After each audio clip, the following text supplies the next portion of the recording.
and we normally do battles and brackets, and we not going to crack it, but we about to sit here and talk it all. We about to sit here and talk about SmackDown versus Raw. Jerk the gherkin. Now, Oh, Lord. I told you, know if it's going to get over. Today, we are here to not discuss brackets, to not discuss battles. I stated in the last episode, which was the greatest PlayStation 2 game of all time. So go check that out. YouTube, Spotify. Be sure to check it out. Pretty controversial if you say the least, but we ended up having a winner. And it was somewhat predictable from Nove's perspective. So in that way, go check it out. But today, I know what a lot of y'all going to say. Oh, y'all only picked that because y'all favorite. Listen, if you've never played a game that we said won, then you were missing out on life. exactly, go smoke a dick. So we are here to just have some fun. We're here to just bullshit, and we're talking about an idea that Juju presented to me for this episode, and we're here to talk about not just the video games. We're going to actually talk about it real life wise, and that is SmackDown versus Raw. Now, what I mean by that is we're going to talk about, which show had the better moments, which show had the better matches, which show is more pivotal to us, to the wrestling community, to those diehard WWE fans. Like, which show encapsulates you more? I can't even say the word right. Which show fucking makes you jerk the gherkin more? Like, whether if it's smack the gussy down or keeping it raw, like straight up. Now, I wanted to lighten up the discussion here. Let's talk SmackDown first. Now, we have this man over here who is Team Blue since 2002. Why weren't you Team Blue? Why weren't you Team Blue before that? Why is it just 2002? See, why was it just 2002? Why weren't you Team Blue when it first started? I'm glad you asked. Ladies and gentlemen, the history of SmackDown. No, am I wrong? No. I'm about to explain it. SmackDown debuted in 1999. Now, contrary to popular belief, a lot of people think the pilot episode of SmackDown was the night that Rock and Triple H fought for the WWE Championship and Shawn Michaels kicked the ever-loving shit out of The Rock. It was not true. It was not. The actual pilot, they still had the Raw set up, the red rope, the Raw, and we got a taste of what SmackDown was going to be like. And then next thing you know, on a Thursday night on UPN in 1999. Now, I'm not going to give you all the actual date because sometimes it is stupid. Sometimes I remember it spot on, sometimes I won't. I'll probably remember it after the damn podcast. But that's neither here nor there. In 1999, SmackDown debuted. And it was a glorious first night. Now, of course, like Ant just asked, why am I Team Blue since 2002? See, since then, 1999, 2000, 2001, SmackDown was a shared roster with Raw. It was just a WWE. Okay.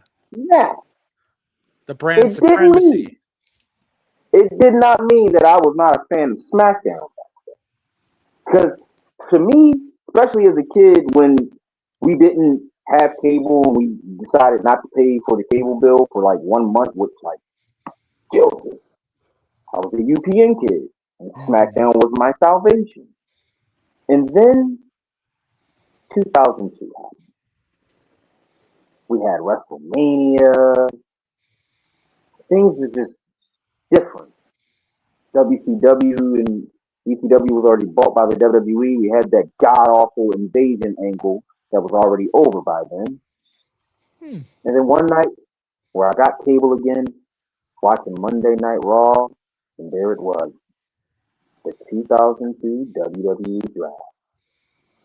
Vince McMahon in charge of SmackDown. And Nate Boss in charge of Raw. The first draft pick to SmackDown, The Rock. First draft pick to Raw. And from there, it was just like, okay, this is different. And what got me, see, I was already a WWE guy. I was already a fan of WWE. So Raw was a no-brainer. You always go to the fan of that. Was the storylines on SmackDown, the wrestling on SmackDown. Did I mention the wrestling on SmackDown? Mm-hmm. And that underdog mentality. See, most of y'all will probably think, well, why do you like the underdog? I'm an Eagles fan. that explains it enough. I root for the underdog. An underdog is a hungry dog. A hungry dog run faster. That's all I'm saying. Mm-hmm. And from 2002 to 2000, I'll give it 2008, SmackDown was everything. Yes, you had Monday Night Raw. You never take anything away from Raw. The little kid in me will always say, "Oh, Raw it's booty cheeks compared to SmackDown. It's up." There's a grown ass man looking back. Raw was always doing this damn thing, right? But put it like this: Raw gave you the sports entertainment. SmackDown gave you the wrestling. Yes, it still had storylines, kooky storylines, like Heidenreich kidnapping Michael Cole and reading him a poem and Heidenreich him. Yeah, that's dope. But that's neither here or there, ladies and gentlemen. SmackDown was literally a land of opportunity. That's what drew me in. See, over on Raw, you had the Reign of Terror going on. Wait, no one really got an opportunity over there. Hey, I fucked with Triple H. I didn't give a fuck. Right. Reign of Terror was my favorite. But over on SmackDown, you literally had a land of opportunity. And those 6 guys who brought it to the forefront, and y'all know who those 6 are.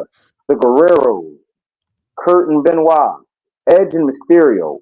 They were SmackDown.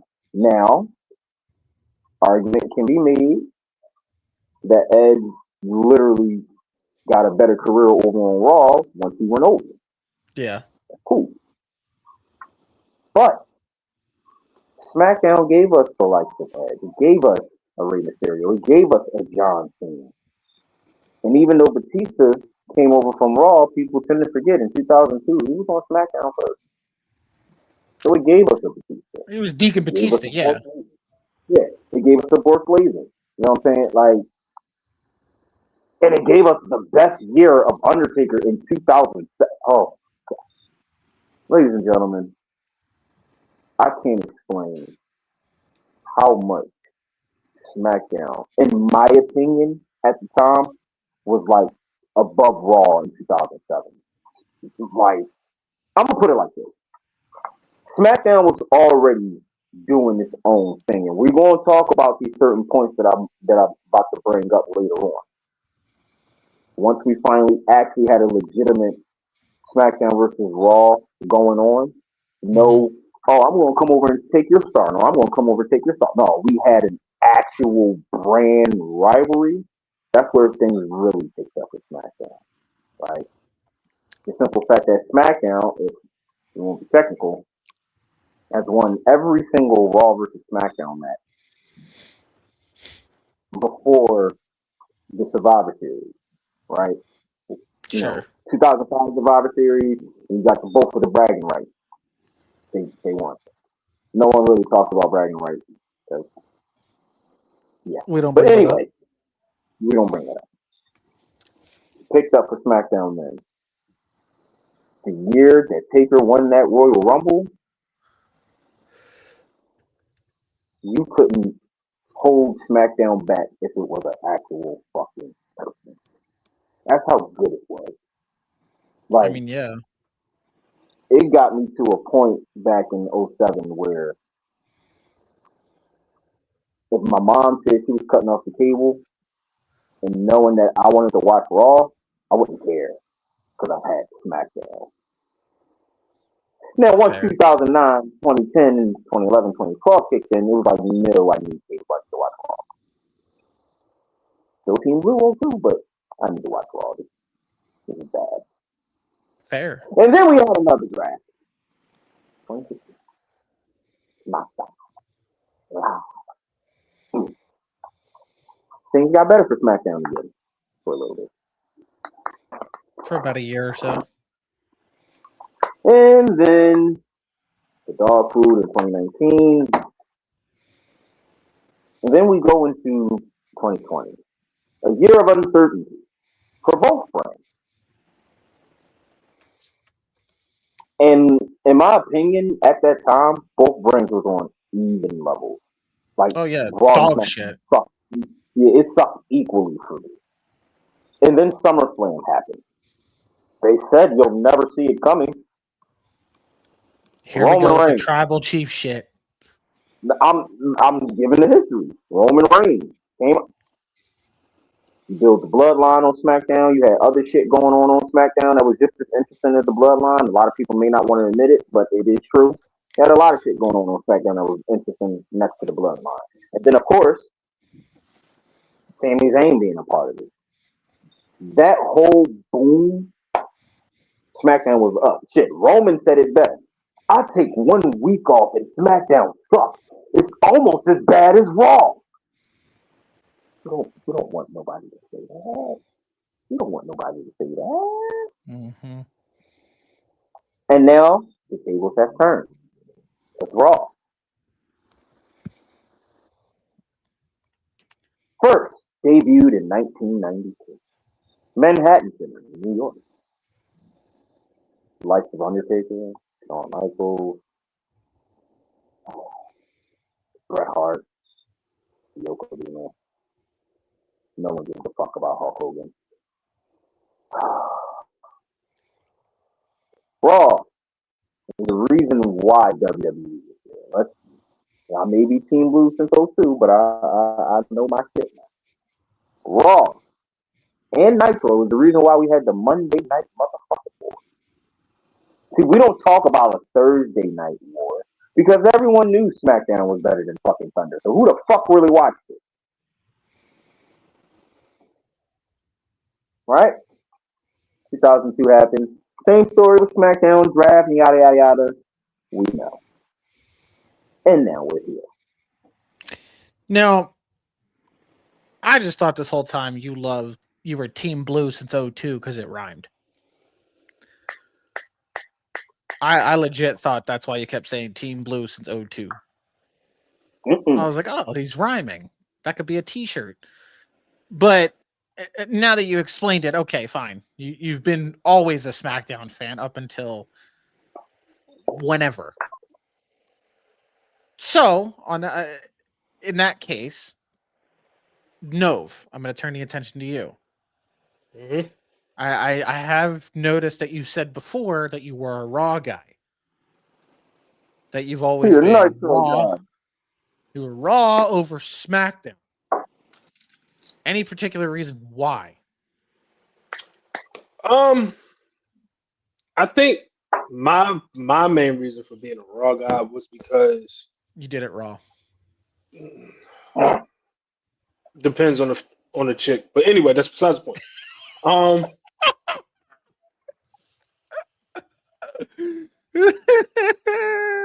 You said you wanted to do that with Jada Parker, huh? Yeah.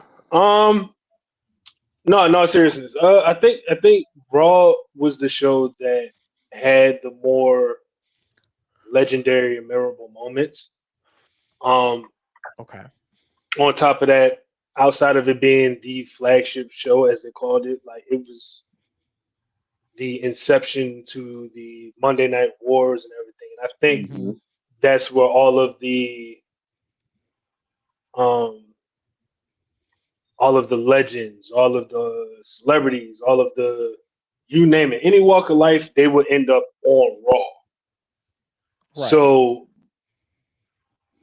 if you want to talk about storytelling, SmackDown had it for sure. Not taking anything away from SmackDown. To me, I think it was the depth of storylines, the depth of feuds, and the depth of rivalries that took it away from me, because you can have stories on Raw, wrestling on SmackDown.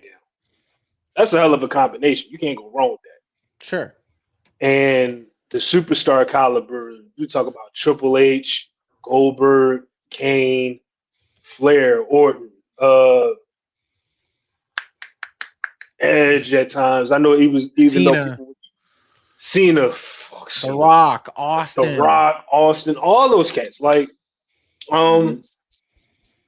just I don't even know how to explain it outside of it being the flagship show. Right. Like I could sit here and give you moments that stood out to me, like NWO having Rock in the ambulance and they ran the truck over. Austin and McMahon, you know, and DX, freaking Goldberg making his debut, Hollywood Rock, Evolution, just all of those different things and all of those different moments drew me more towards Raw. Fair enough. Now, something. You jerked the girl too much? No. So he brought up Hollywood Rock, and I'm glad he did. Because now I'm thinking about it, and memory serves me right. I like how they did that with The Rock. Because I remember when he came out on Raw after he beat Hogan, he was like, y'all probably wondering what The Rock is doing here on Raw. Yeah, The Rock is a SmackDown superstar, but Vince McMahon said The Rock can go wherever he want to go. The Rock is a free agent, baby. I'm like, hey, fucking yo. And then the nigga never showed back up to his show, SmackDown. How the fuck you make the show and you never say the fuck that you did? It's pretty much stating that The Rock was going to go to Raw just to put over Goldberg. Yep, and fight Austin. Yep, and then you never see him again. Yeah, which at the time, cool. As the years went on, and then I seen how they did interpromotional matches, I got pissed because I'm like, okay, you really didn't have to move him over. Whatever. I didn't say what the fuck you wanted to do. I ain't mad at it. Now that Nove stated moments, here's where I little bit of a discussion we can have here.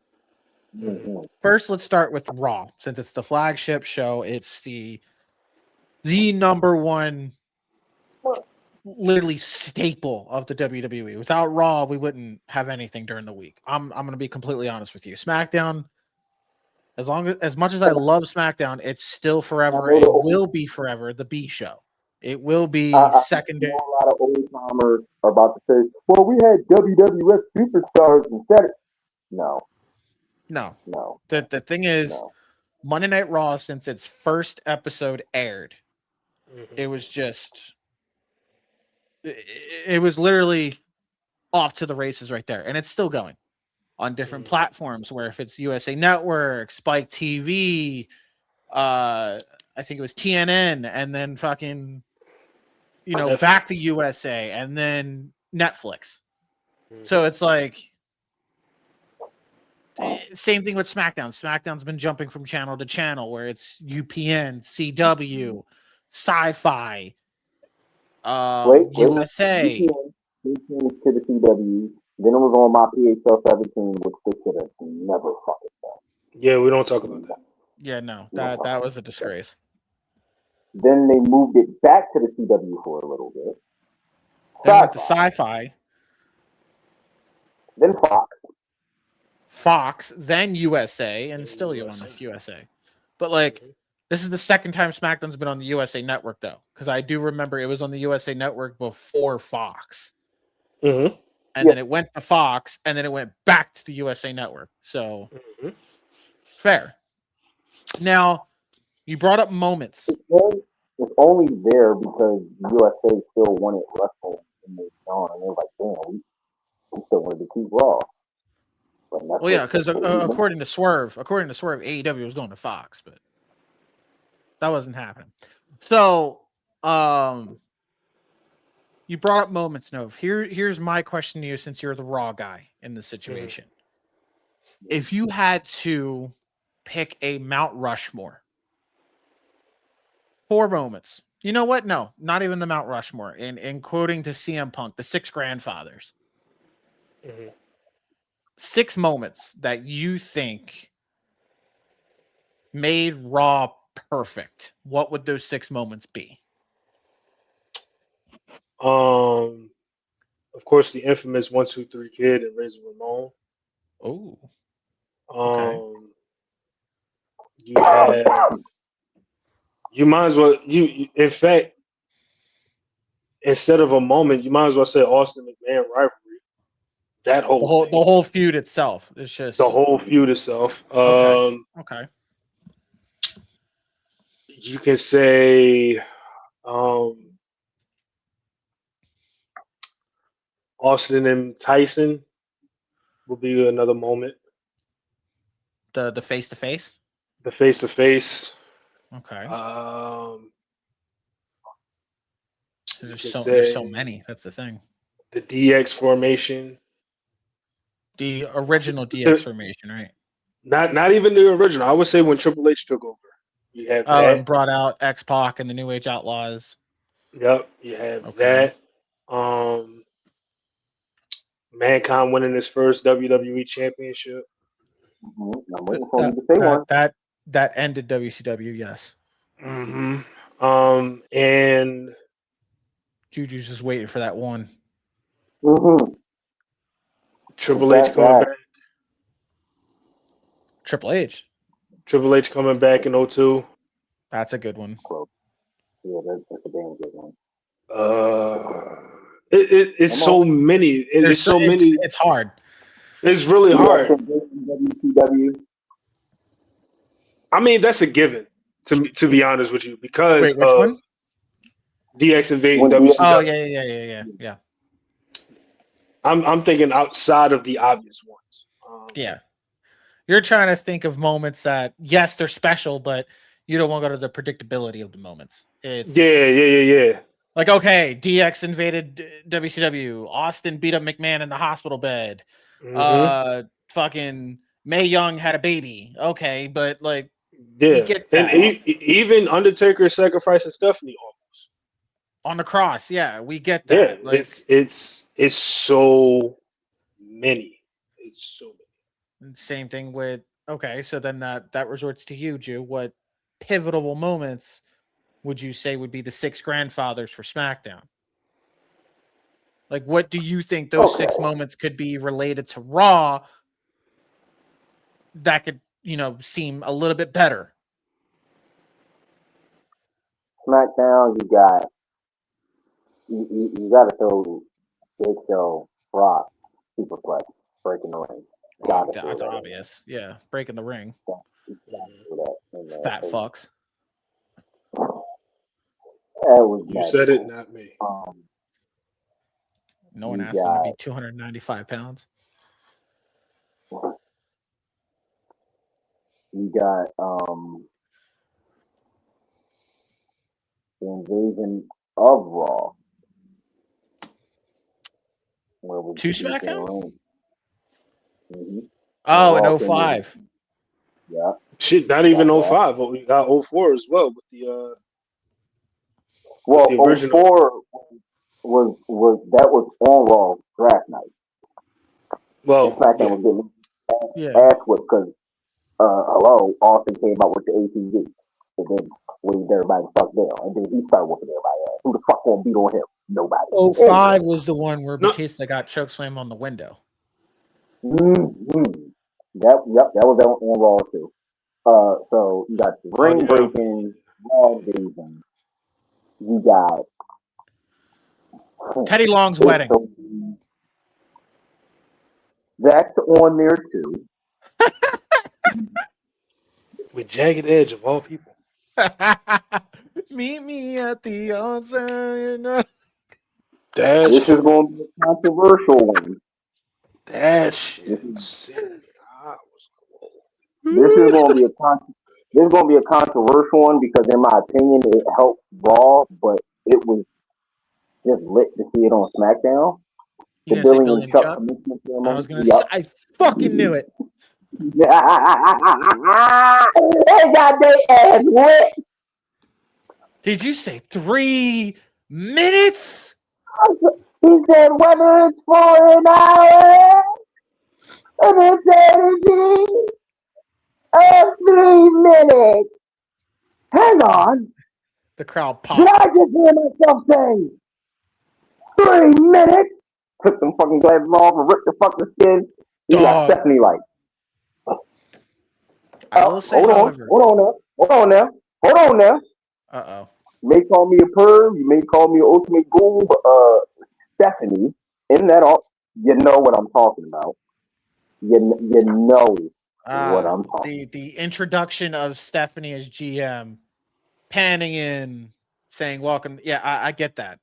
I got her bringing and coupled with that, her bringing Taker to SmackDown. That was a big deal at the time. I love that one. I love that. Oh yeah. That was a moment because if people don't peep, that was like a little full circle loop. Because remember what happened when Taker was drafted to Raw?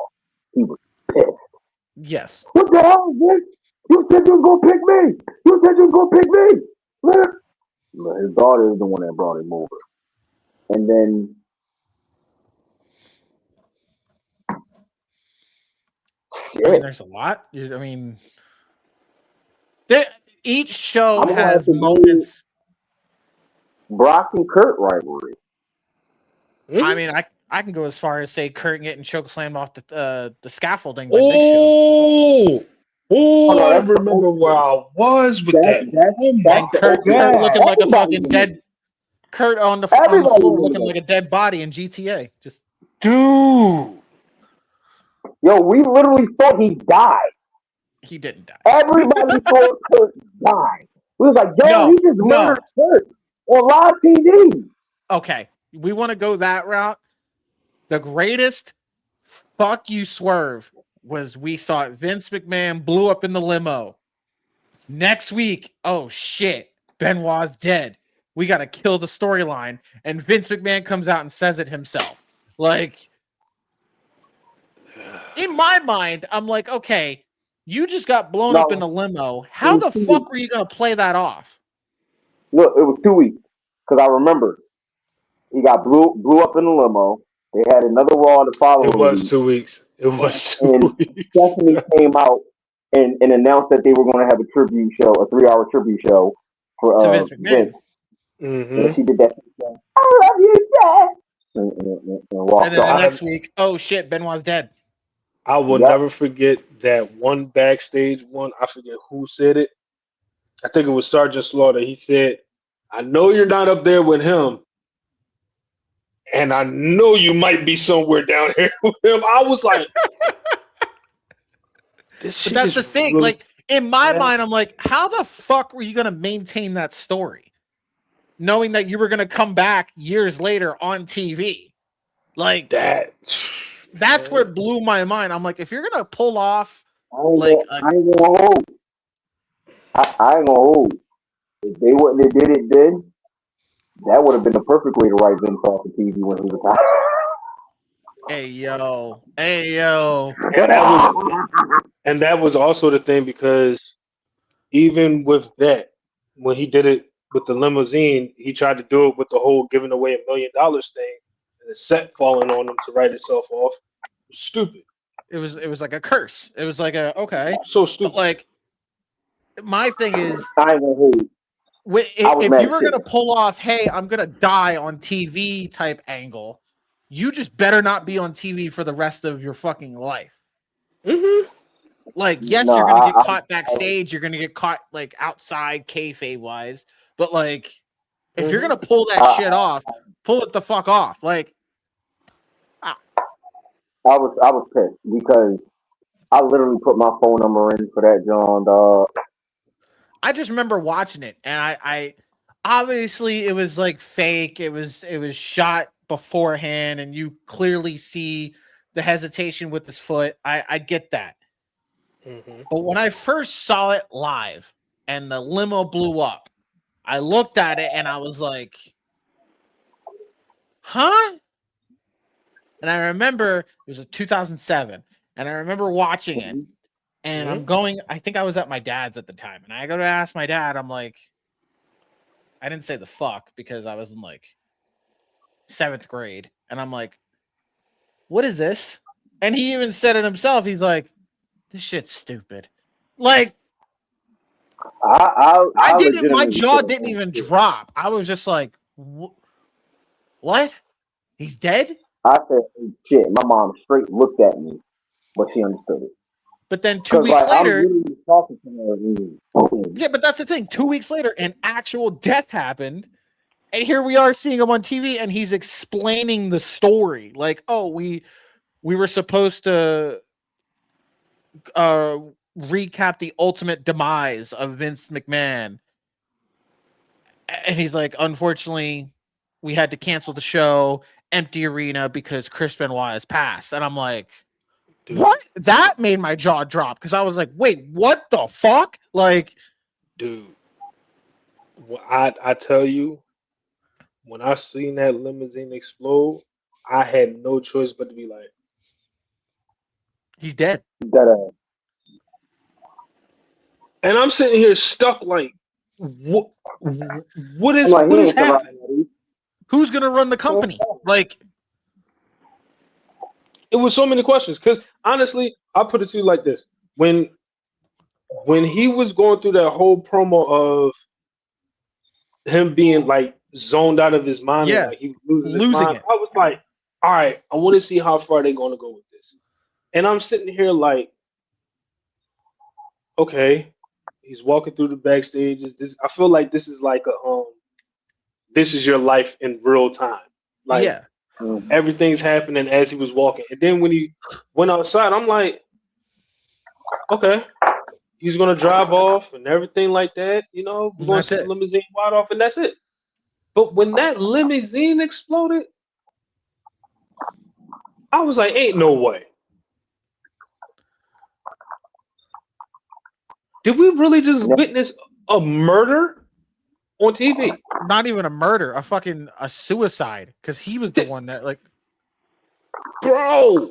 But in my mind, I'm like, I asked what? I was like, who's going to be running the shows? Who's running the company? Who's doing what?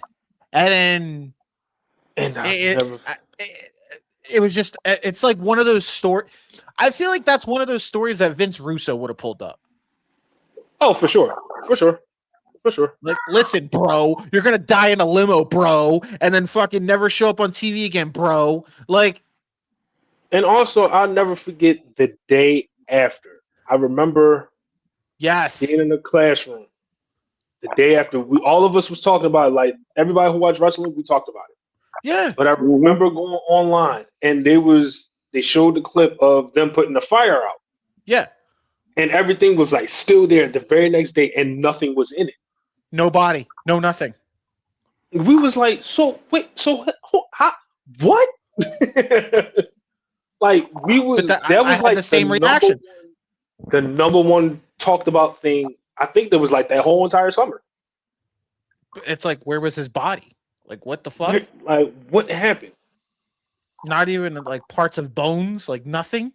Nothing, bro. No, I ain't gonna hold. The death that hit me the hardest was Eddie. Well, yeah, it hit everybody the hardest. Oh yeah, for sure. Oh yeah, and that's the other thing. The Eddie tribute show. Oh my god. The tribute shows for a Monday night, diabolical. You want a fucking tearjerker? Go back and watch the Eddie Guerrero tribute show. Holy shit! That one and the Owen Hart one. Saturday or Sunday night, and the news came on. And I was getting ready for school the next day, and next thing you know, Sunday morning. Yeah, it was Sunday morning. Mm-hmm. My stepdad called me. I'm like, all right, I gotta go upstairs and get ready for bed. So I come up the steps. I was like, huh? He said, Eddie died. What? I said, Eddie died, yo. Eddie who? Guerrero? He's like, yeah. insert Vince means cry my motherfucking self to sleep. But that's the thing. Like Sunday morning, like you know what's crazy? Monday Night Raw tribute show, I could get through. It was SmackDown that just had me. Oh yeah, with Ray and Batista, with the lowrider and everything. Like, oh my, and then Cena, like, and then here's the thing.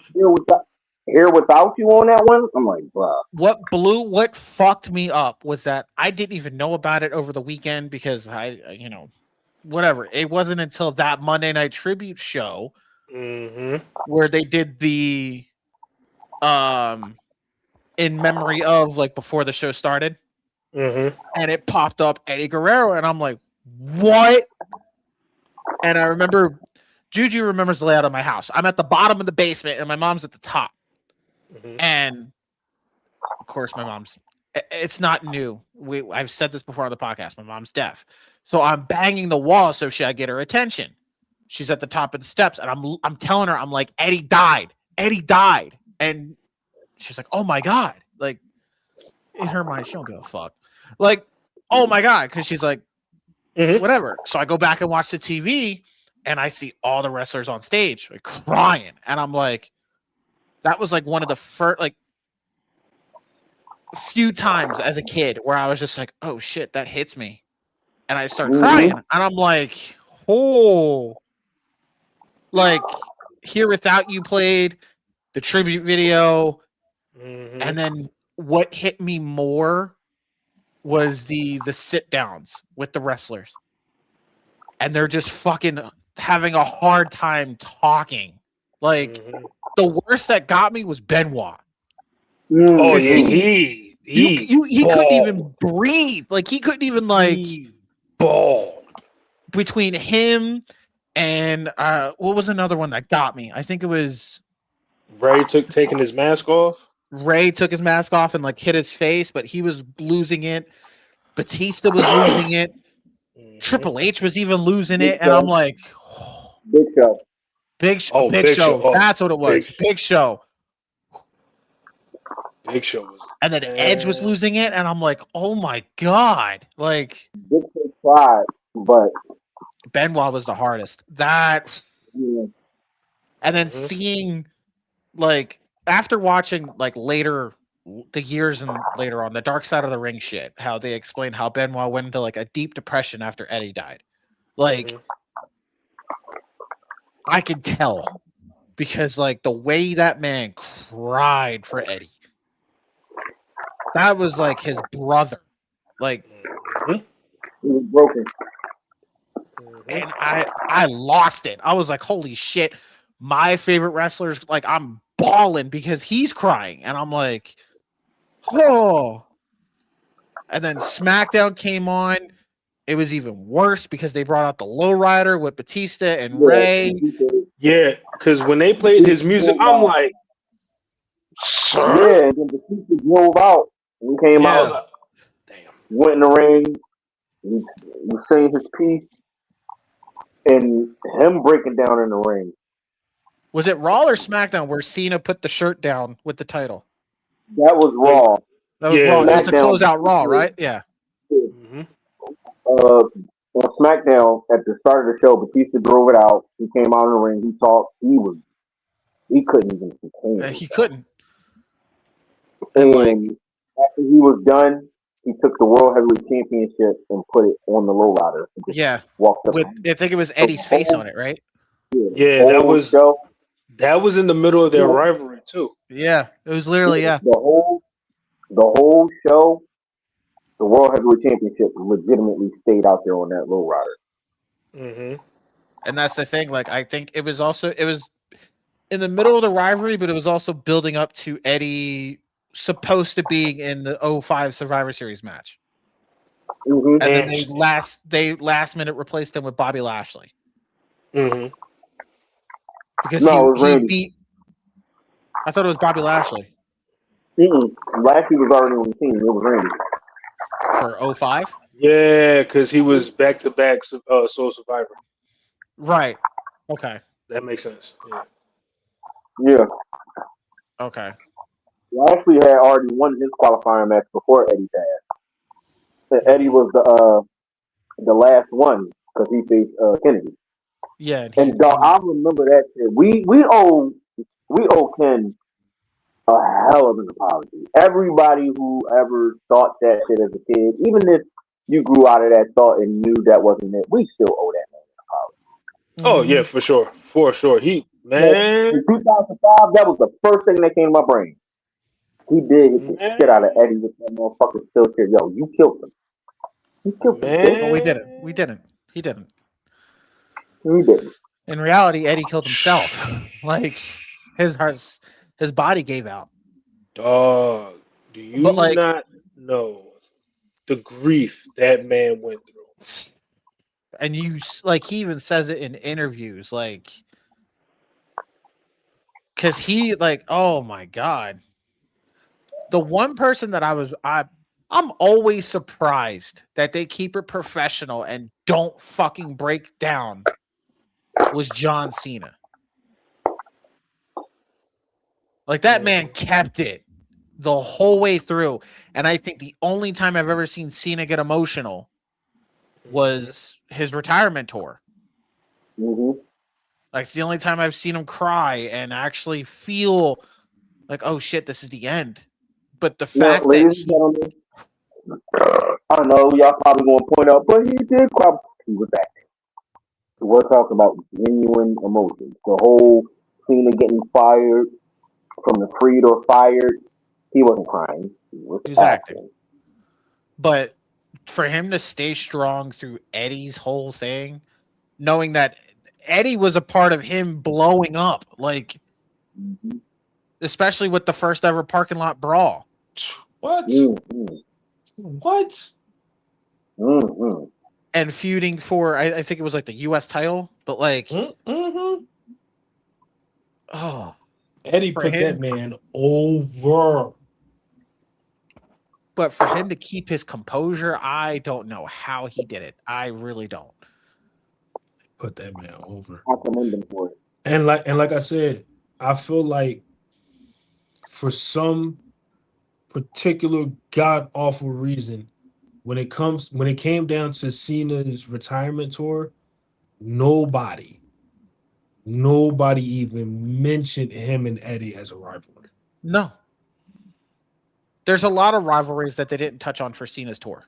And I was like, the one person that put him over in his first... Y'all don't talk about Eddie? Shit, they didn't even talk about... No, not even that. They didn't even talk about Cena Booker T. They didn't even talk about Cena and... Look, you could crucify me all you want, but it was one of his first few feuds that actually helped him. Cena and Carlito. Shit, Cena and Brock. Well, they touched on Cena Brock. Brock squashed him. But they touched him, but not the way they should have. Yeah, but Brock squashed him in the fucking retirement tour. Oh, the reason why Cena came up with the attitude adjustment is because he kept getting F5 by Brock Lesnar. I wanted to hear them that type. You couldn't even bring up fucking Cena and Angle. All you had was Angle come out in the crowd for his final match. What? Same thing with RVD. You couldn't even mention Cena and Edge. Granted, I know Edge is in a different company. And same with Daniel Bryan. But you could have brought them up. Nothing. Oh, we're just going to have a tournament to see who's going to face Cena. Bitch, you couldn't even bring up Cena and Miz. I wonder how that tournament is going. Then they say it was going to start on... I'm telling you right now, that tournament is aging poorly. Yeah. Then they said it was going to start at Saturday night main event. Oh, you're talking about the Cena Invitational. The Cena Classic. Yeah, the Cena Classic. He said that it was supposed to start later this year.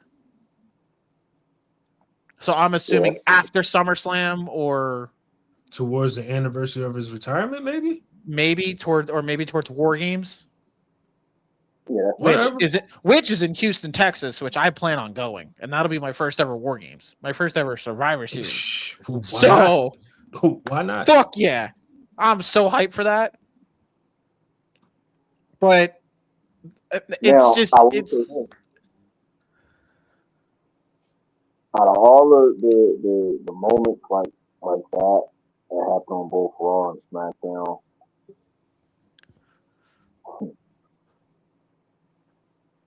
the sadness aside, with Eddie and get to the fun bit. You know what I'm saying? I mean, you want to talk about sad?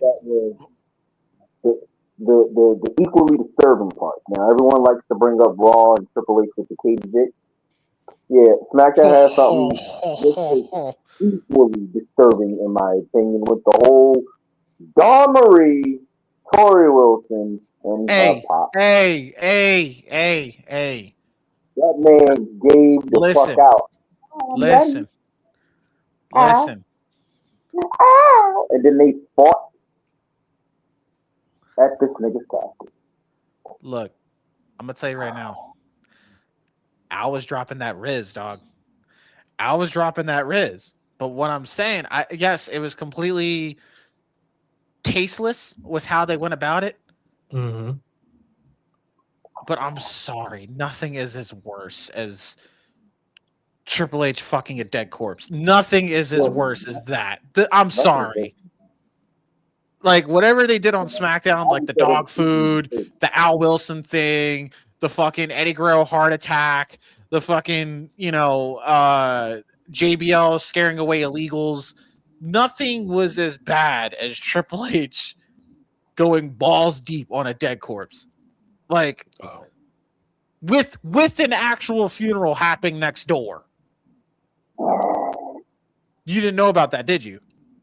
I did. Yeah, like there was a legit funeral happening next door, and they had to quietly film that segment for Triple H to be in that casket. Like, first off, I don't know what the fuck they were thinking on that. What was Vince thinking? It's Vince. This is the same man that showed up on Raw with a fucking do-rag. This is Vince. All right, I ain't gonna hold do-rag. Vince was my name. This is the same Vince. This is the same Vince that literally sat here and said he is God. He was feuding with God and called Shane McMahon the fruit of his loins. And that's the other thing too. This is why I think Raw had the more pivotal moments, because you gotta think the night after every pay-per-view, a lot of the depending on time period, I'll say that. Sure. Like, you would think the night after Raw was the night after the pay-per-view would be the most anticipated Raw. You would want to see like what happened, because what's going to happen next, or yeah. So, like I said, depending on whatever time period, and then on top of that, Juju. Well, you brought up the Juju brought up the Al Wilson thing, right? Yes. Then you talked about the Katie Vick thing. Mine would have to be when they almost killed Stone Cold Steve Austin in the funeral parlor. Oh. Are you talking about with Brian Pillman? No. Well, add part that two to too. That. Okay. That too. But when it was Undertaker, I want to say Kane as well. They took him to the funeral home, and it was about to put embalming fluid on him. Yeah. And Kane came in and stopped it. Yeah, they was about to literally off that man. And I'll never forget, because I know Brian talked about it. When Paul Bearer went through the sewer. Hold up. Remember when Triple H got dropped in the car? When I say that, man, had the best. Austin, please, Austin, oh shit! Oh, that was a Survivor Series, yeah. Oh, but like, God, you want to talk about? Hold on, we'll go on this train. I'm actually enjoying this. Like No said, like depending on the time period, a pay-per-view for the show after, like if Raw had a pay-per-view on a Sunday, you already knew that next night was going to be something. Yeah, that next night was going to be something. I mean, usually it's the Raw after Mania, but that shit's dead now. Woo. Oh yeah, the SmackDown pay-per-views. I ain't gonna lie. SmackDown pay-per-views was definitely on one. They would 9 times out of 10, the SmackDown pay-per-views were better than the Raw pay-per-views. Oh yeah, especially depending on the pay-per-view. That's what I'll say that. Depending on the pay-per-view. I would say from like 2002, 2003. Mm-hmm. SmackDown pay-per-views were fucking destroying it. Like killing it. Actually, no, I'm wrong. 2002, SmackDown fucking destroyed Raw with pay-per-views. 2003, I would give the edge to Raw. 04, I'm giving that to SmackDown because absolutely, they were on a fucking tear with the SmackDown 6, especially on pay-per-views. Mm-hmm. And then I think 05, it was you could tell it was starting like slowly creep in with like the interpromotional brand and. But I think after 04, Vince was like, "No, we can't have that shit," and Raw was just dominating the whole way through. Like, if I'm not mistaken, WrestleMania 20 was the first interpromotional match between Raw and SmackDown. Brock Lesnar and Goldberg. Yes. Well, who? As far as Mania? Yeah, as far as Mania. Yeah. WrestleMania 20 is what broke the mold for interpromotional. And then you had I like how they traded it up. You had SmackDown win with Taker going against Kane because they wasn't in the street. And then Goldberg representing Raw beat Brock Lesnar. Yeah, the following year. So you got Kurt and Shawn and Taker and Reigns. Yeah, and then the year after that, you had 06, which was Lashley and Umaga? No. Because Lashley was a Raw guy then? Lashley was a SmackDown guy. He's a SmackDown guy. And Umaga was a Raw guy.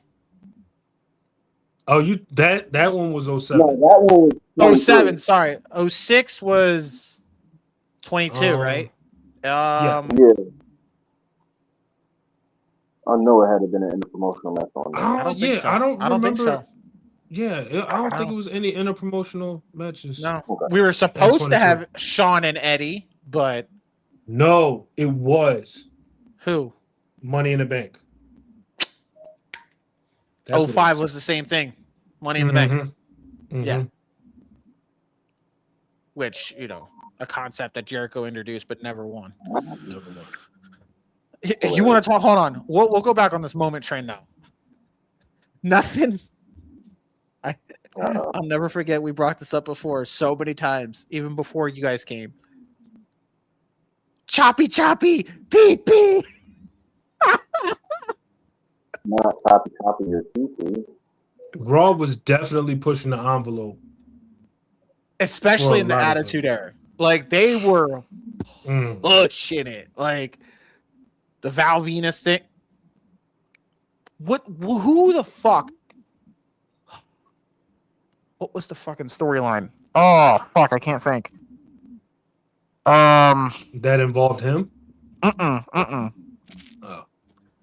The fucking Big Boss Man Big Show storyline.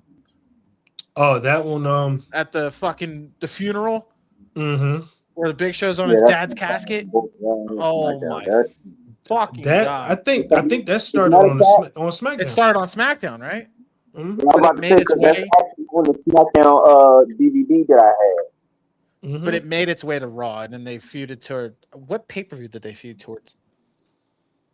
That's a good ass question. It wasn't WrestleMania. It was no. It had to be like a Judgment Day. Unforgiven one. Something.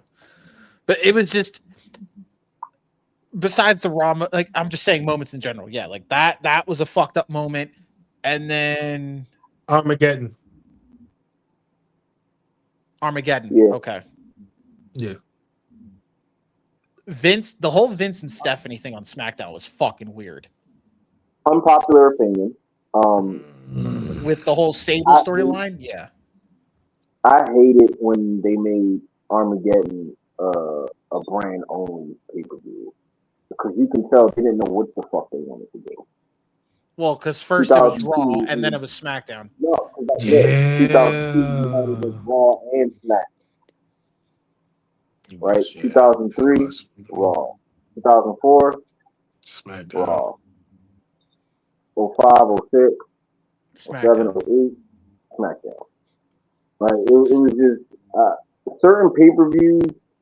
I feel like hold on. That was the same way I think with No Way Out though, because No Way Out was Raw, and then it went to SmackDown. Like same thing with, I think No Mercy, because No Mercy was Raw, and then it went to SmackDown. Or no, it was always SmackDown, and then it went to Raw, and then it just shut up there. Like it just stopped. I think the only pay-per-views that were Raw exclusive were Bad Blood. Yep. That was and no problem. Yeah, Bad Blood, and I think I forget, was Taboo Tuesday just an interpromotional show, or was that just Raw? Raw. Right? Just Raw? It was Raw until Cyber Sunday, right? Yeah. Cyber Sunday was an interpromotional thing. Right. See, you can go back and forth, like who with the brand supremacy and all that. The moments are there. Do I think Raw has a sort of a leverage over SmackDown when it comes to moments? Of course, because Raw has been on TV longer. And that's the other thing I was about to say. Like, yeah, Raw is the A show, but it has been proven throughout history that there were times that SmackDown became the top dog. Yeah. Like there were certain years where SmackDown overtook Raw. Like, for granted, 2002, 2000. And I love that by 05 they actually put it in story where leading up to Survivor Series, Raw was overwhelming. And then what happened at SmackDown at Survivor Series? SmackDown won. Randy Orton hitting that RKO, motherfuckers getting celebrated, and then Undertaker. Yeah, Undertaker said, my brand won. Let me come out and fuck everybody up. Like, I know a lot of people have been saying they need to bring back the 5-on-5 matches for Survivor Series. They need to bring them back. Now, here's my hot take. If we're going to continue this War Games bullshit, I understand the brands don't matter anymore because everyone's just jumping from brand to brand, but just do fucking SmackDown vs. Raw and War Games. Pretty much. You know? Or if you want to one-up it further, just do fucking how you did in 2019. SmackDown, Raw, NXT. Yeah. And when it comes to a War Games match, just have it Team WWE and then against Team NXT. Yep. Raw, you got they'll never do that. WWE, you got people from Raw and SmackDown. The only close to SmackDown versus Raw you'll get now is Crown Jewel, where it's champion versus champion. Pretty much. Like, if it's champion versus champion, or if it's like fucking WrestleMania, where it's like one of those very rare occasions, or as usual, the Rumble, where you get all the superstars together. Like, it just sucks because now I understand why they took away the draft, because the draft was pointless.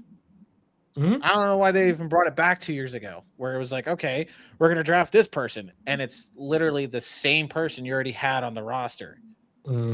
You're not shaking shit up. Like, if I want to draft, give me 2016. Give me 2002. Give me fucking 2003, like where Flair and McMahon drafted. Give me 2004 with Heyman Bischoff. Or fucking... Shit. Give me the 2005 lottery, even though at the time I didn't like it.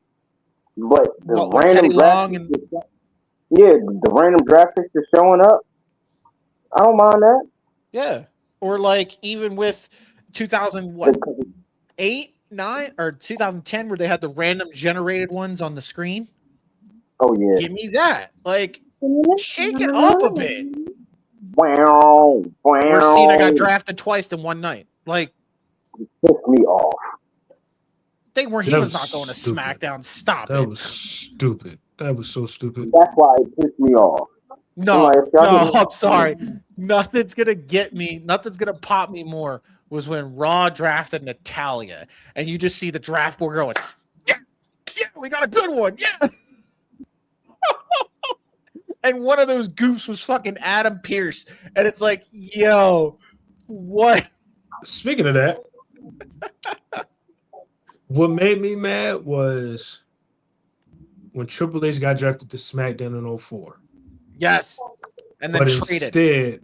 Instead, he got traded back for Booker T and somebody else. Yeah. I forget who. Yeah. I was like, what? It was Booker T and the Booker T and the Dudleys. Dudley. Mm-hmm. I was like, so, yep. Okay. All right. Like, did they make a mistake, or did Triple H do some backstage politicking? Like, I mean, clearly backstage politicking was happening, but like, even Paul Heyman said it. He was like, the reason why you're WWE champion was because Triple H didn't want to work Tuesdays. I said, that explains the draft. Because in my mind, I'm like, okay, we're shaking shit up. We're putting Triple H to SmackDown. But then I also thought you just split up Evolution. That too. Mm-hmm. So I'm like, you can't do that. You can't just like split it up and not do anything with the group. So it's like, I get it why they traded him back, because I feel like, in my mind, I could also think, because he likes to do, I feel like that was a rib on Vince McMahon. I feel like Vince was pulling a rib on Triple H. It was like, oh, I'm gonna pull a trick on you, son-in-law. Here you go. You're going to SmackDown. Just kidding. Come back to Raw. Like, possibility. I don't know. I feel like that could also happen, but it was confusing at first, because it's like, oh, we're gonna get Triple H and some of these guys on SmackDown. All right, cool. And then next thing you know, we see Booker T and the Dudleys show up, and it's like, oh. So what are we doing here? Cool, man. I was making my thing. I was making things happen over there. Now I'm over here on SmackDown. Which, by the way, this is another. Booker was the definition of a true fucking hater that got turned to the dark side. That shit is hilarious. Man came to SmackDown talking all that good shit, like, man, fuck this show. Like, this ain't my show. Raw better. Like, why am I here? Why you on my show? It's my show. Because that whole thing with Booker T, they utilize him the right way. Yes. What, over Raw? Like, that's the thing I can say about. That's the one thing I can say about SmackDown when it came to like them drafting like Raw superstars. That's like underutilized. SmackDown gave them that opportunity to shine bright. Case in point, JBL, Booker T, Eddie Guerrero, even Edge. All of those guys that were on Raw that got drafted to SmackDown. SmackDown gave Benoit. them that. Exactly. I gotta ask you this, though. Let's take our Raw and SmackDown fandom out of it. Where do you think Edge, as a world champion, where do you think he flourished more? When he cashed in on Cena at New Year's Revolution and became WWE champion for Raw, or when he came over to SmackDown, which nobody knew unless they was watching Monday Night Raw, and that shit flash at the bottom of the goddamn TV, and it was like, what? Huh? How? When he cashed in? Oh, I see what you're saying. I see. Yeah. Mm-hmm. So I think for me, it was edging out on Raw with the World Championship, but the shit he was doing on SmackDown being champion was like, I'll give you this. I think Edge was better as a champion on Raw, mainly because it prepped him to be a main eventer. Now, SmackDown wise, the whole thing with Vicky Guerrero, it worked, but I don't think it worked in his favor. No. Like, I mean, hey, at least it got me a cool ass choke slam off the goddamn ladder. Yeah. I'll give you this. Edge, I feel like in the beginning when he was on SmackDown, worked a whole lot better in that moment because he was feuding with Eddie and literally giving us 3 of the best matches in a trilogy with those 3, like with those 2 on SmackDown. And then the tag division with one of the greatest tag team matches with Edge and Ray, Benoit Angle. Like Edge flourished with that. Like staying in the mid card, staying within the SmackDown 6. Now, because when he came over the Raw after his neck injury, he did. I'm not going to say flounder because he never really floundered, but him getting the Intercontinental Championship is just like, all right, he should be World Heavyweight Champion by now. Right.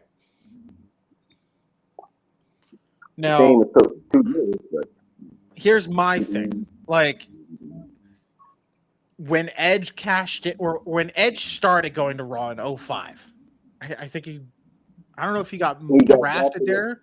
He got drafted. He got drafted in 2004. Yeah, 2004. And that was the last time we heard the never going to stop me team. Well, no, I'm saying he got drafted in 2004, but then he got ridiculed with injury, and then came back. 2004 was going for the IC title with Orton and all those guys. Cool. 2005 is when he really started to break out. The feud with Shawn, and then won Money in the Bank. And then the feud, I feel like the feud, not with Cena, the feud with Matt Hardy helped him. Yes. Because you took a real life problem and you settled it within the WWE. Like it wasn't just business. They had real life fucking heat towards each other. Like, listen, motherfucker, you fucked my girl. I'm gonna fuck you up. Like that type of shit. And Matt Hardy was on site with that shit every time. Like the conversations they had about this shit had me crack the fuck up. Mad Edge was like, Vip called us over and was like, so. And that's what I'm saying. Like, they was like, huh? He was like, yeah, I want y'all to kill each other. And they looked at each other like, the fuck is he on? Like, you want us to do what? And then that's the other thing too. Like, if we really want to have this discussion about Raw versus SmackDown, first of all, thank you, Vince, for the general managers, because literally, if you think about it, both shows were edgy in their own right. However, yes. If it wasn't for Eric Bischoff giving us the Elimination Chamber and having and then and that's the other thing too, because I think if we really want to look at it, SmackDown should have had Hell in a Cell, Raw had the Elimination Chamber. Right. That's how I would have did it creatively. But Raw had both. They were fucking greedy. Yeah, exactly. But back to the moments when you had Kane take off his mask, the Elimination Chamber moments, you had Kane going roughshot on. You also had like the whole summer. The fucking the wheel, the Raw Roulette. Yup. The Raw Roulette. Raw Roulette. Back it up real quick. We gotta stop on this moment real quick because everybody remember. Yeah, we all remember that shit. Like, looking back on it now, it's like, okay, I understand the story. But as a kid, then watching it, it's like, come on, King, you got it, trust me, let's go. It's a fucking evolution. Like, they had you on the edge of the seat, and next thing you know, he lost. He's getting jumped. He was like, take off your mask. I'm like, Bischoff, this man just got jumped. Rob Van Dam came out to save him. He's like, no, you still got to take your mask off. And one nigga took his mask off, and that man was ugly. Shut the fuck up. Like, we talked about that shit in school. Because, like, my man actually, he was like, yo, is it true? I was like, what? Kane unmasked on Raw? Like, yeah. He like, and I never forget the call. Is it grotesque? I'm like, he ugly, but ain't shit wrong with his face except him being ugly.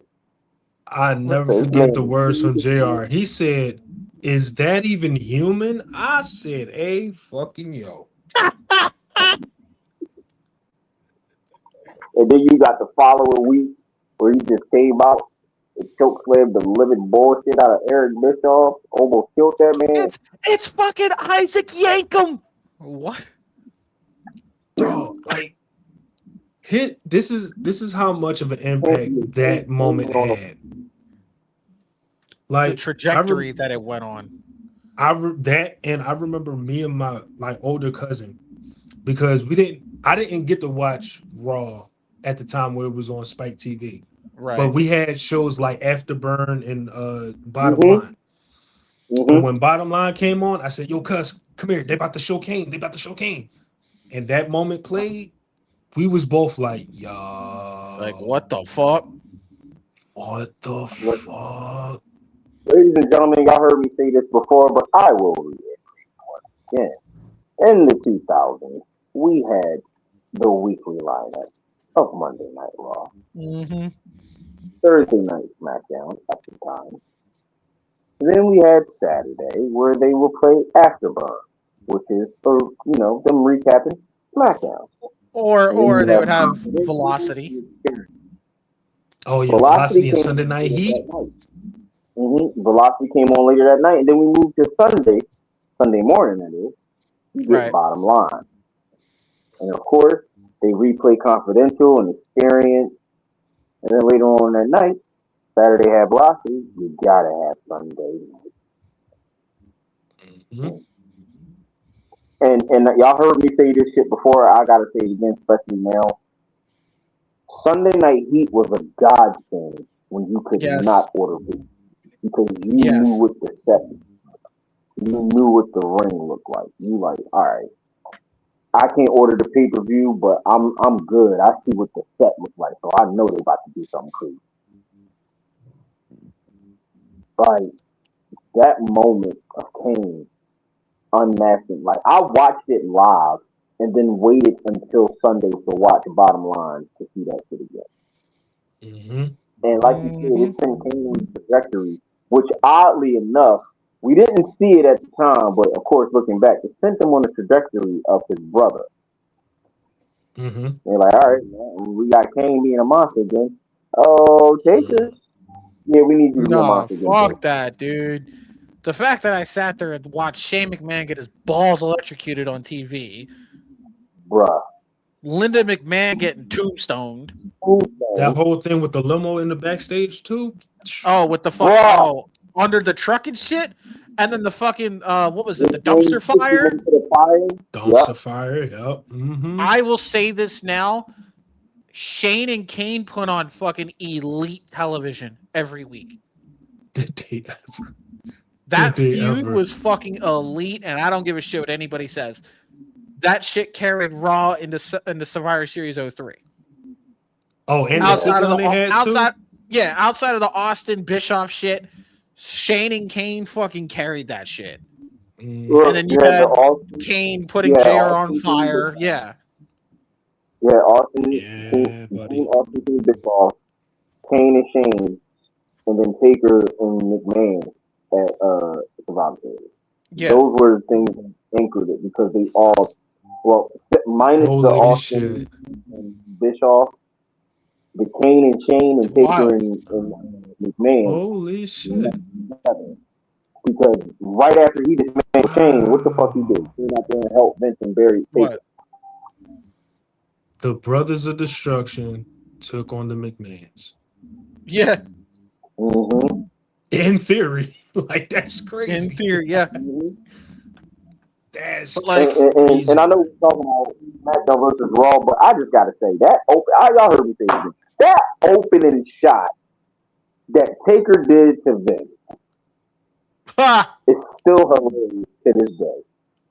Man walking up to me, so you know I'm gonna be protected by God. You know I'm protected. Taker was just like,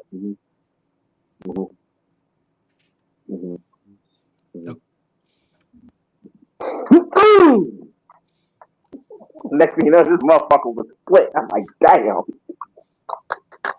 Nah, like looking back I on will hindsight, say it's this. like split his head like that. I will say this. Now, this is where it gets a little bit touchy. Mm-hmm. In terms of SmackDown versus Raw, Mm-hmm. who had the better themes? Okay. So this is how we about to unpack it. Let's go with Raw first, right? I ain't gonna even count the early feeds. I don't. Yeah. We gonna go straight from the Attitude Era and on. The Raw is worth. Oh my god.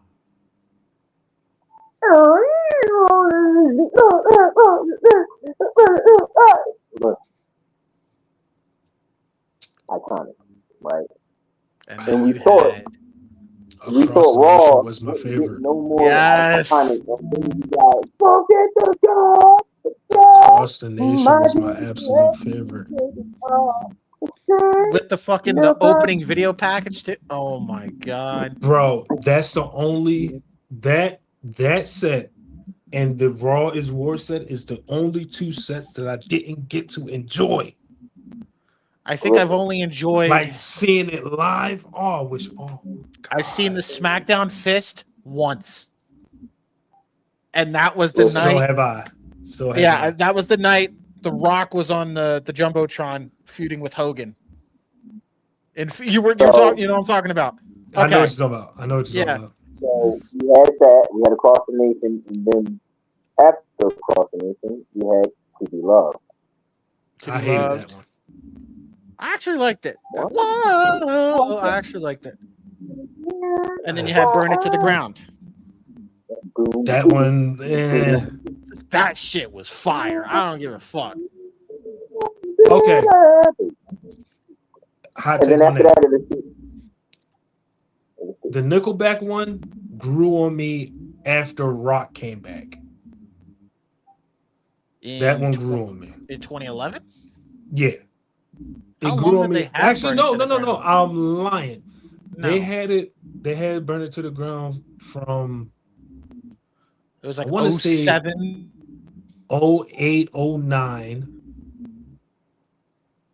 to 2010, yeah. Because they still had To Be Loved. They didn't have Burn It to the Ground that long. Because I know in 2011 they did what was it? Tonight Is the Night because of the Raw 1000, or that was 2012. Sorry, that was 2012. 2011 they had what song did they have? Hold up, because I know in 2012 they had Tonight Is the Night, and then in 2014 or 15 is when they went back to Papa Roach. I think it was for Born for Greatness, right? Or was that later? Born for Greatness, that was 2018. Okay, hold on. Raw themes. Because Burn It to the Ground was so we had to 2012. 2002 to 2006 was Across the Nation. 2006 to 09. 2009 was To Be Loved. 2009 to 2012 was Burn It to the Ground. And then 2012 to 2016, I guess Tonight's the Night was only like one thing, but it was called The Night, and I guess CFO Money Sign made it. Yeah, that's the thing. Tonight. 2016 to 2018 was Enemies by Shinedown. Yep. Then it was 2018 was Greatness, like Born for Greatness, up until 2021. They had some weird ass song. Yeah, that was weird. And then last year was the Travis Scott song, and now it's Godzilla, which they don't even do opening themes anymore, which pisses me off. SmackDown, from the door they kicked off.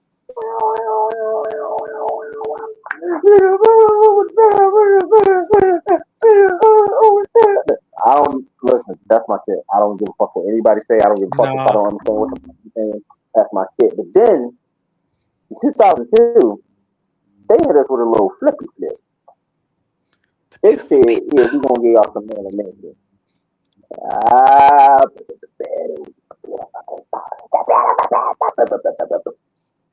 And then after that, no, that shit in 02 had me jumping. The fucking that one. Yep, that's 2003. Oh, that shit was. Oh my god. Thank you, Paul Heyman. Yes. Yo, this is my life, my time, my rights, my rhymes, my rhymes. I'm sweating my blood. Yeah, that was my shit. I want it all, excess, success. I want it all, the best. Come on. And then we, of course, we went to the iconic, and it was several versions, but the iconic. Hmm? And I won't be tonight. I ain't gonna lie, I hated that one for some odd reason. I hated that one. I don't know why. I didn't like the sped up version. I didn't like it.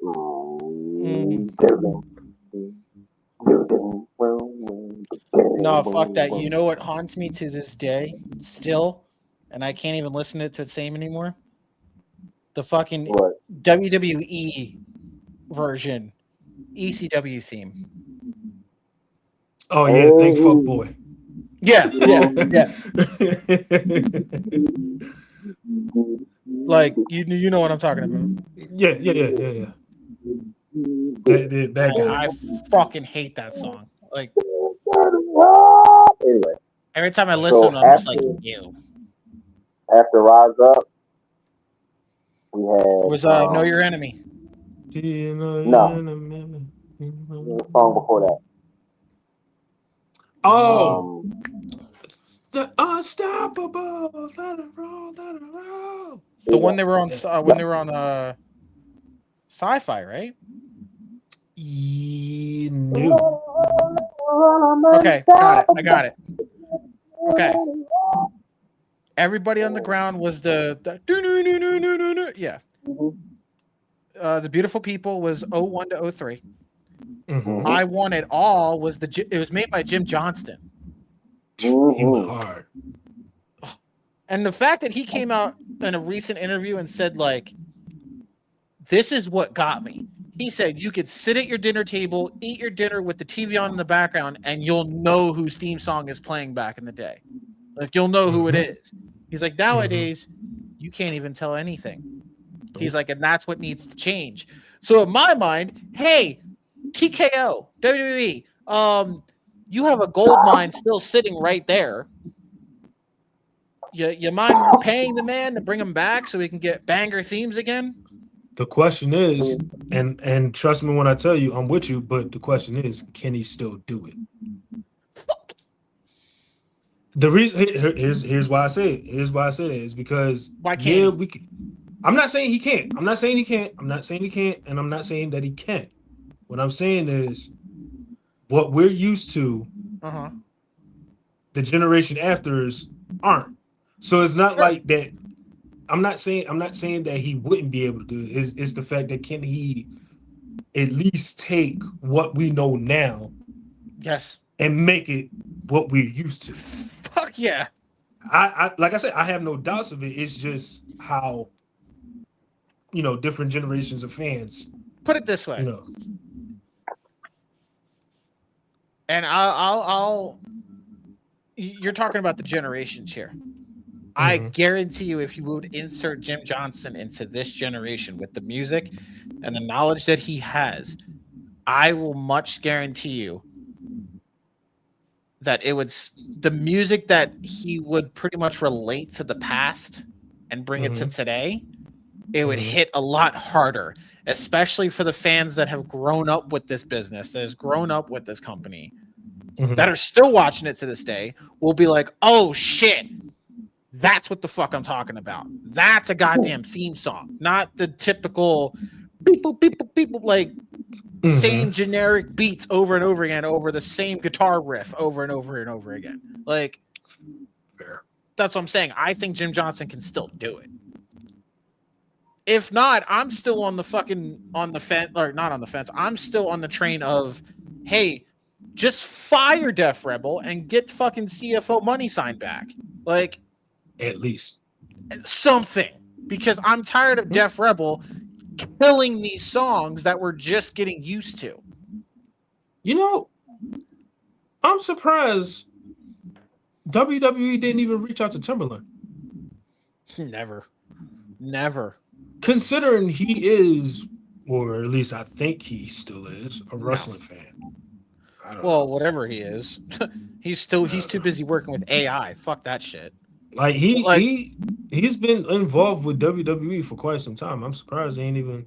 Well, No, I don't know. But that's the thing. Like, they say they have all this money and they're getting rid of all these people. Why don't you just start licensing music?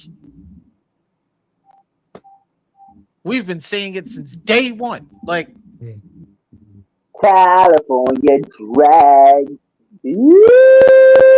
Like, I'm telling you, do you know how hard it would sound if Bronson Reed came out to some fucking MF Doom?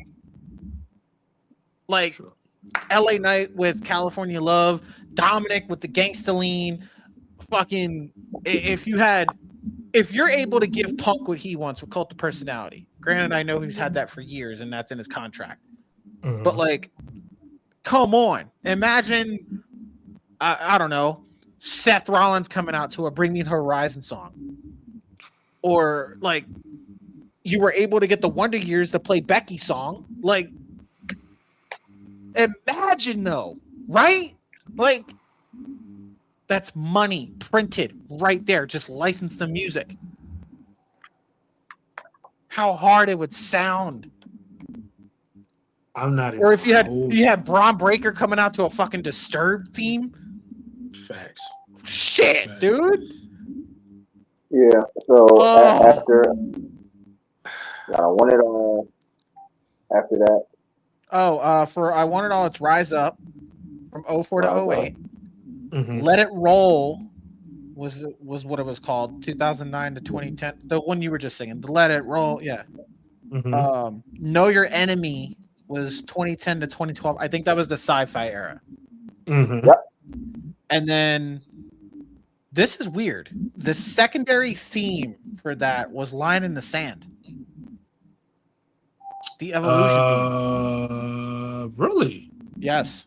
And then the next 3 songs after that were by CFO Money Sign. Okay. And then it was Are You Ready by AC/DC, which I think was for the Fox Smackdown.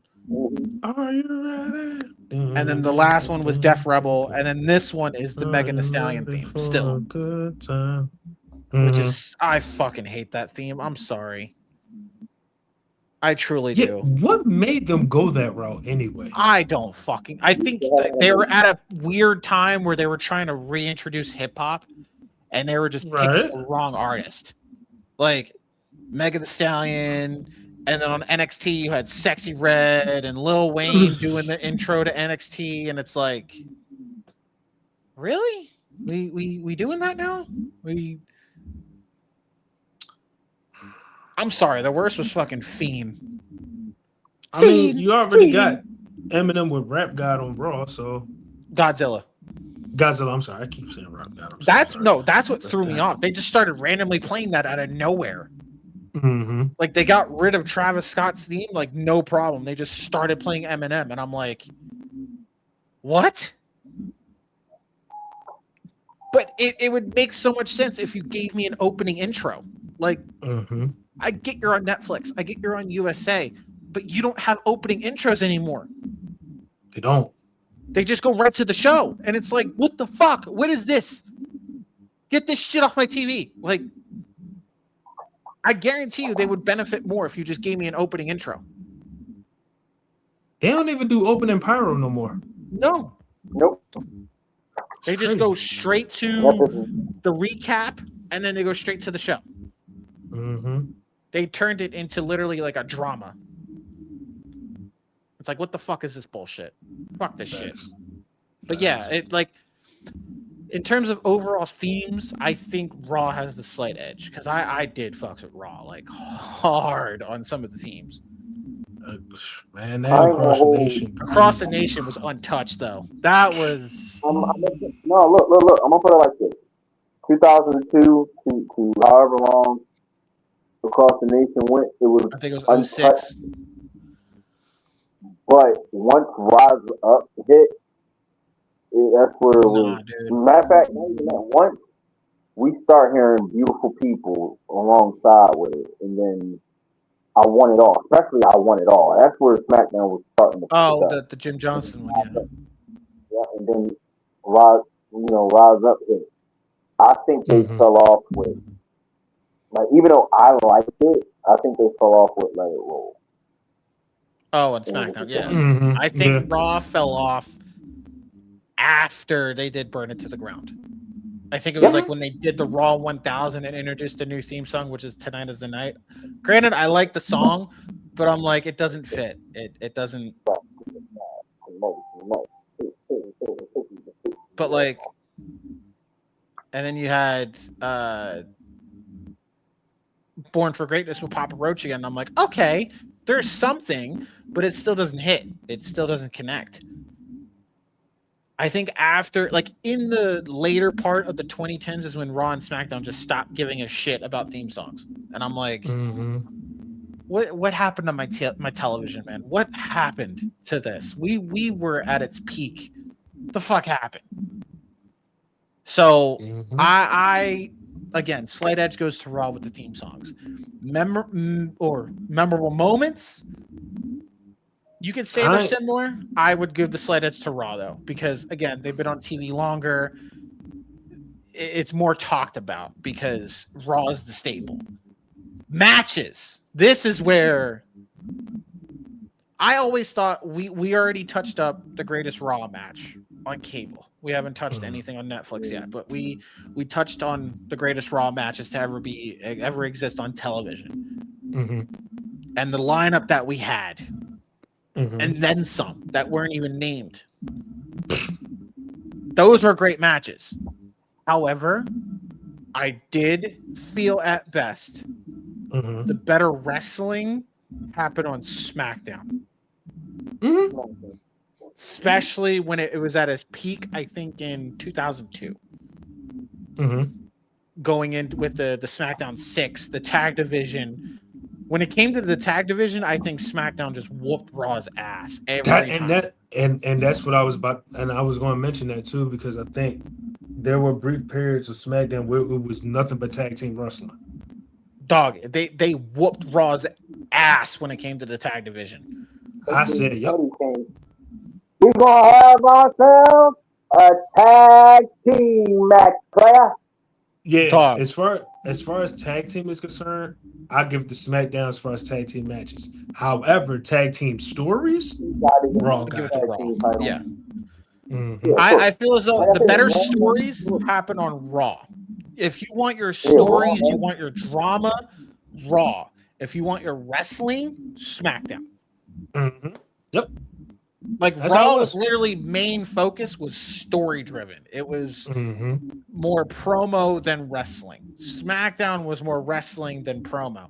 Nowadays, it's like all in the same. It's promo, more promo than wrestling, and it's fucking pissing me off. But like back then, if you wanted to watch just straight up graps and shit, SmackDown was it. And this is the other thing I miss about the back in the day, Jones, is the show will always start with a limo arriving. Yes. I miss those. I'm not even gonna lie. Who was in the limo? Yeah. Who could it be? Those. Like, we don't fucking know. Like, I miss those. And I'm sorry. Commentary teams. Untouched.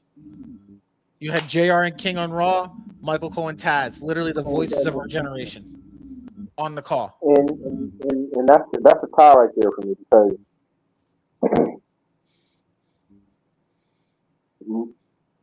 Michael Cole and Taz, they are SmackDown. Yeah. no matter who else took over, or somebody took over for one night, or when they all got switched around, nah, Michael Cole and Taz were our voices of SmackDown, just like how JR and King they are Monday literally Night Raw. Even if you added Coachman to the mix, it was JR and King. That's it. Like, I always flip-flop back and forth who was my favorite commentary team, and I always go back and forth because it's like, put it this way, JR was the voice of my generation, of my childhood, not my generation, my childhood. Like, I just tweeted about this today because I was watching an interview on the Pat McAfee show with Chris Berman. And I said, what JR to me, to wrestling, was the voice of my childhood. Chris Berman was the voice of my childhood when it came to football and baseball. Like, it was Chris Berman on the call. Especially with the Monday Night Football and the highlights, and then the home run derby with baseball, the back. It was, you think Chris Berman. I think JR. That no one touches that. But then the commentary teams kept switching. And I'm like, you can't do that. Like, you tried JR and Taz. Something worked there. And then you had Michael Cole and Jerry Lawler, and it's like, that's fucking cringe. I feel like they kept clashing every time. Because because Jerry Lawler got more perverted as time went on. That's fair. Granted, he was a perverted son of a bitch, like when we were watching it. JR said one of the greatest lines of all time in the film. Speaking of him being perverted, that man said, "My God, King, what are you doing, King? This is magnificent. This is King. Put your hands on the table. Oh, look, JR, the puppy. King, put your hands back on the table. Like that." He said, "Put your hands back on the table." Like, that shit will forever have me crying. And I did. Oh my God. Why?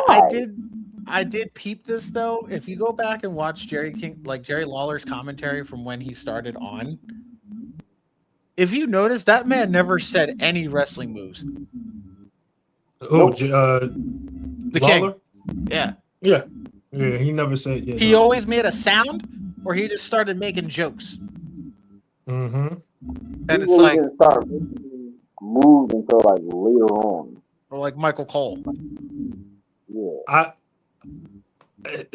I watched the clip earlier, and I'm glad you brought up commentary, where it was Joey Styles backstage with RVD. Joey Styles did not get enough credit, even though he's not JR. He does not get enough credit for the contribution he gave to Monday Night Raw. Of course.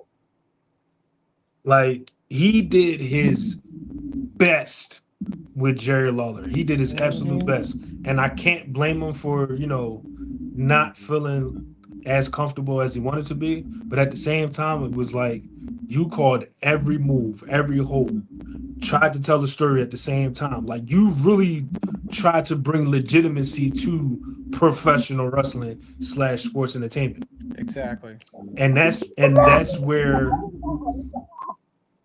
I think WWE went wrong, is that they focus too much more on the entertainment than the actual art of wrestling. Listen, you want to know how out of place certain motherfuckers are? This is where we head to video games. SmackDown versus Raw. You had commentary. You had JR King for Raw, Cole and Cass for SmackDown. SmackDown vs. Raw 2006. JR and King for Raw, Cole and Cass for SmackDown. 2007. Same thing. King and JR for Raw, Cass and Cole for SmackDown. Then we get to 2000.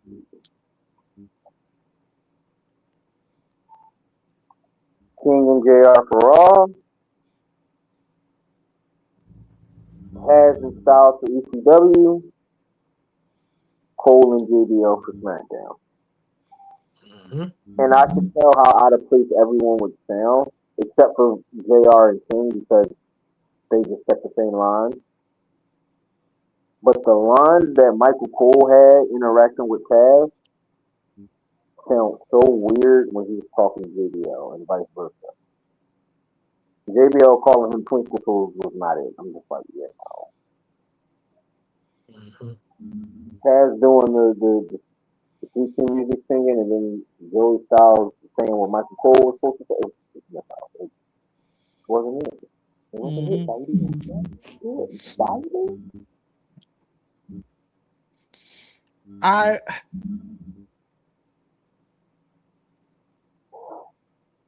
I mean, it's just.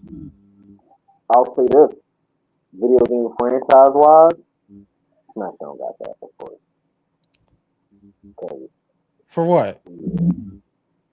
Just having the name of for the game. Raw, no one likes to talk about that, but all of the SmackDown series, which includes SmackDown versus Raw, then of course it has the greatest game of all time between Seth and Malcolm.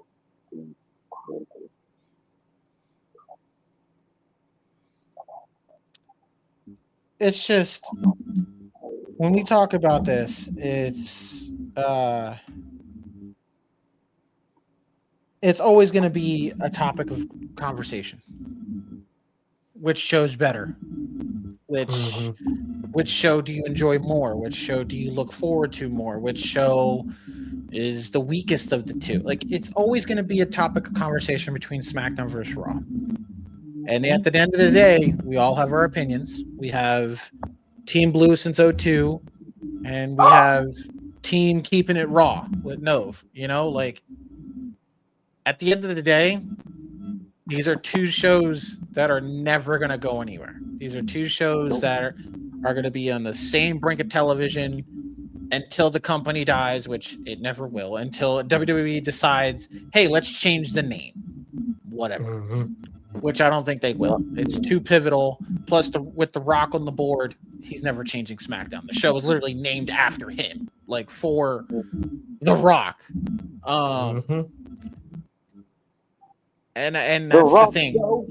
SmackDown. And that's the thing. Like, we'll never know which was better. We've had discussions. We literally all broke it down for you. Which one had the better matches, the better moments, the worst of the two, the commentary teams, the themes. Like, we can go on and on and on all night about SmackDown vs. Raw. Last thing, I will say this last thing. Folks, if y'all just want to go off of, okay, well, in the beginning of how many times they went head to head, who had more upper hand? Don't want to know the answer to that? It's very simple. It was SmackDown. Do you want to know how? It is because it's Survivor Series 2005. The two bragging rights that no one likes to talk about. No one. And then when they started doing SmackDown versus Raw again, now SmackDown, I think they only lost once to Raw. That's good. But other than that, SmackDown was undefeated. I mean, SmackDown lost to Raw in like 2017 and 2018, and then I think NXT just won 2019. So, yeah. But minus all that. Yeah, SmackDown won the men's match, but yeah. Minus all that, we can go on and on all night about this shit. But at the end of the day, it's still going to be SmackDown vs. Raw. I just hope they bring the video games back, but that's never going to happen. So, and I still stand on this case, Sony, Microsoft, whoever's fucking paying attention, just remaster the SmackDown vs. Raw series. That's all. So you gotta do. Just remaster them and release them, and I will be happy. I don't care what licensing you have to pull. I don't even care if you have to go to that route and fucking remove Benoit from the game. Just remaster them. Even if it's just 07. Just give me 07 to 09. Remaster those. I don't give a shit. Like let us go back on there and do GMO though right. Well, facts. But because I like to send motherfuckers over to other shows than Indeed. I miss that feature. I mean, because I'm not gonna lie, I enjoyed 2K26. I just stopped playing it because I legitimately got bored of the game. For me, I didn't get bored. I'm just waiting for certain shit, like the WrestleMania. I get that, but like I don't play my faction shit. I already beat the CM Punk story. I already beat the story mode where it's not the story mode, the road to the showcase mode. That was the CM Punk thing, and I beat the other one, the My Rise. I beat the My Rise. And then I don't feel like going through the fucking island because that takes fucking forever. So it's like, what other things do I have to play? Facts. I'm just up. I'm literally sitting here. I'm like, I don't even play the game. Did I just really spend that much money for nothing? So it's like one of those things I have to think, okay, is it worth going to be going into 2K27? Like, is it worth it? Especially with the depleted roster that we have now. You know, like I ain't gonna hold. I make it fun for me, especially with all the ragdoll features and shit. I'll be doing crazy. And at the same time, you also have one time because I hit a poison rhino on top of the Hell in the Cell, and but that's the same thing. Like overweight. I'm at a point where it's like I'm looking forward to the new Madden coming out. I'm looking forward to the new Wolverine game that's coming out. Like, I'm not gonna have time to play 2K26. I think I'm just gonna delete it, get rid of some storage, call it a day. It was fun while it lasted. So we touched on a good amount of things for this SmackDown vs. Raw discussion. I appreciate Juju for giving me this idea and for us to just sit here and take a break from the brackets and battles and just talk about it. Now, we're not taking a break for long. We're getting back into the scheme of things, and we're going to get back into the battles. We going to chop that neck. What? Jerk the gherkin? Now, no, we're not jerking the gherkin. I know Juju has a shit ton of papers that we still have to go through. But considering the success of the first time we did this, I thought let's make a series out of it because there are a bunch. And I'm telling you, there are a bunch. We are going to run it back between the 2000s and the 2010s. Forgotten Bangers 2. The rematch, if you want to call it. Shit, at this point, I'm going to make it. At this point, I'm going to make it the best of 7, literally, because there's too many forgotten songs. So, I feel like the first one, 2001, right? Yeah. So, this is part 2 of Forgotten Bangers 2. Or I pretty much said the title. Forgotten Bangers 2. 2000s into 2010s. I'm legitimately going to title it The Rematch, Craig. That's literally what the title. This is The Rematch, Craig. Now, I'm going to keep it light and just do battles until we get to the SummerSlam prediction show. Because I know Nove is going to be busy for SummerSlam weekend. And I want to shout out his other podcast, Minds of Mayhem. Check those guys out. They're going to be doing a SummerSlam live stream, I believe all weekend, right? Yes. Okay. Check them out. I'm assuming you guys are on Spotify and YouTube as well. We are only on YouTube. Okay. Well, check them out. They're on YouTube. Minds of Mayhem. Please go show some support. He will be live streaming that weekend for SummerSlam. Be sure to give us a pop, But check him out. Juju will unfortunately not be here for SummerSlam weekend. He's going to be busy jerking the gherkin. I will be at my cousin's wedding on night 1, but night 2. If anyone is a fan of my Twitch stream, we're going to try to have these reactions. But knowing us, we can't miss it. We do this every year. We will do a SummerSlam prediction show closer to the event once they have a full card set in stone for us to shit talk and give you your thoughts. I have a lot of thoughts, but I will save them. So in the next couple weeks, we're just going to keep it light with some battles, have some fun. So if you enjoyed this episode, be sure to subscribe to the YouTube channel. Be sure to follow us on Spotify. Comment down below on what you think was a pivotal moment in SmackDown or Raw, or what show you enjoyed more. You can also comment on Spotify. That's a new thing now. Same difference, but make sure you follow us. Follow us on the journey that has been here for the past 4 or 5 years that I've been doing this shit. Follow us. Get us to the promised land, please. I just want to be on. I just want to be at like fucking festivals or some sort of sit downs where we can just sit down with people and have fun, like just have debates. I want to be able to go to wrestling shows for free, damn it. So, not for free, but I want to have passes to get in. I can interview them. The dream. But anyway, Forgotten Bangers 2 is the next episode. Juju, you stop your shit right now. The rematch, Craig.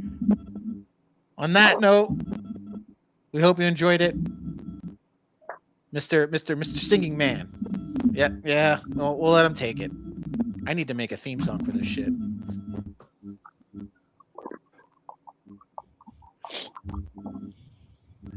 The time is come for us to do. We had so much fun and hanging out. Until the next time, until the next show, we will see you bitches when we see you. Well, you motherfuckers better tune into the rematch, Craig. I said it's a motherfucking rematch. Bob doing this bitch. We gonna be lit all up in this shit. If you got a significant other, make sure you go sniff they face like a line of cocaine. What? You understand? You gotta get a straw and just stab it, and then you drink the juices out, dog. You gotta do it. And hold on before I go. You motherfuckers gonna stop disrespecting my goddamn quarterback. It's demon time. Oh my God. You're nothing at the end of this season. Oh my God, Jalen Hurts. He balled out this season. He played MVP caliber football. No fucking shit, never. I had to throw football in there. One. You were so close. You were so close. Stop doing it.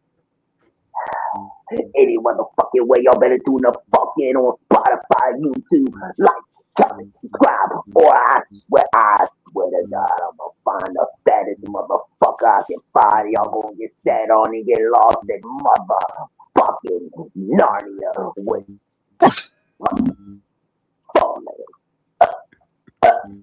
no, fuck that. I said it forward. Knowledge.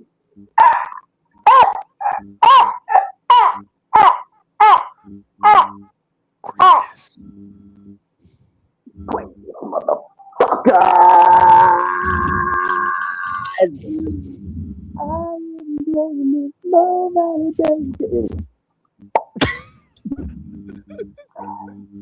Sorry, the theme song played in my head.